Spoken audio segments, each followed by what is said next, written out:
multe jocuri și aveți tot ce vreți și imediat vă arăt, numai să se încarce. Și aici aveți tot ce vă doriți, voi jocuri. Uitați, tot ce vă doriți. De exemplu, uite, jocul ăsta mi-l place mie. Hai să vedem.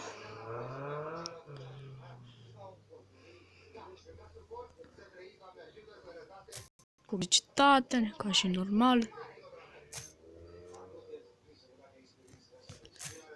Dăm pe X, de pe Play Now. Hai, da. Și trebuie să așteptăm să se încarce.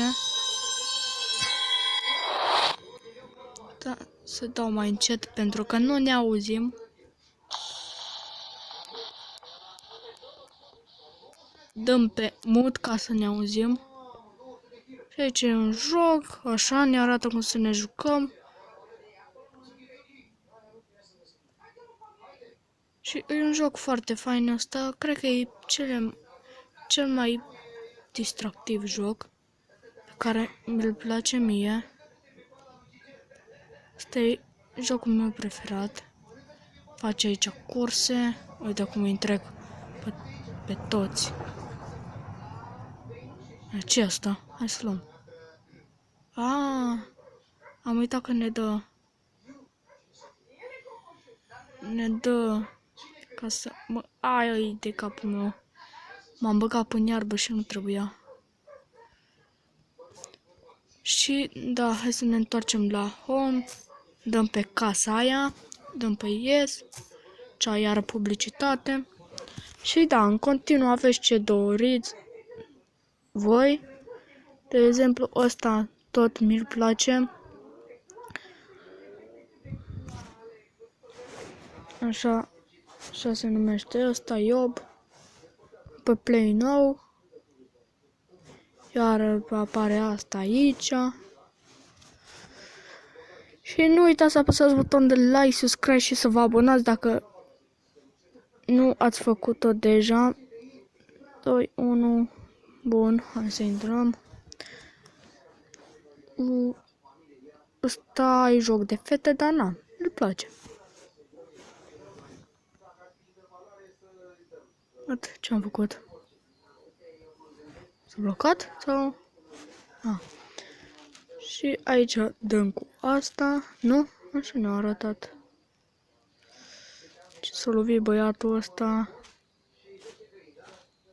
Aoleu! Ce are sub tunghe? Dăm cu apă dacă e.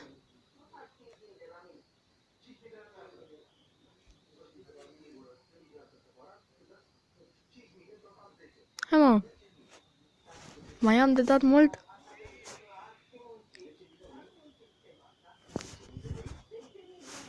Și o dăm cu prosopul ăsta. Cum trecem?